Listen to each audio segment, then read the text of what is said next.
els treballadors de Radiotelevisió Valenciana. El primer que volen dir és que la nostra voluntat és treballar i continuar les emissions amb total normalitat. Amb independència de la decisió unilateral del govern valencià de tancar la ràdio i televisió públiques dels valencians. Nosaltres, els treballadors, no serem els que tanquem aquesta empresa.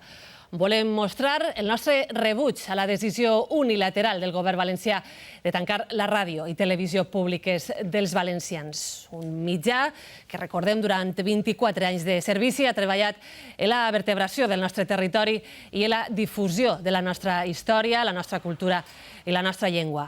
Ni els valencians ni els treballadors som responsables de la mala gestió política i econòmica que ha fonat este mitjà. Considerem una vilesa i un acte de covardia la decisió de tancament com a única solució als problemes econòmics de l'empresa, problemes que tenen un origen polític i que exigeixen responsabilitats polítiques.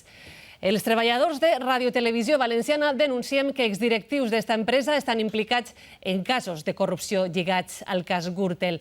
Exdirectius d'esta casa que estan imputats per casos d'abusos sexuals a treballadores d'esta casa.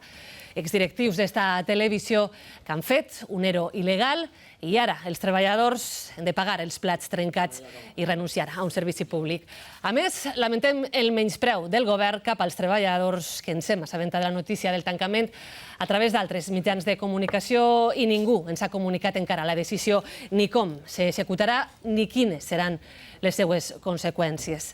A més, anunciem que continuarem reivindicant els nostres llocs de treball i el dret de 5 milions de valencians a una ràdio i televisió públiques en valencià i de qualitat.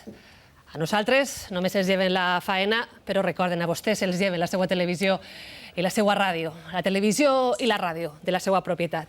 Les úniques que parlen en valencià i les úniques que parlen de les coses que passen ací.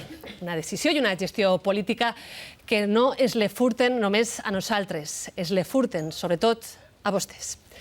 I fins aquí. Gràcies, company.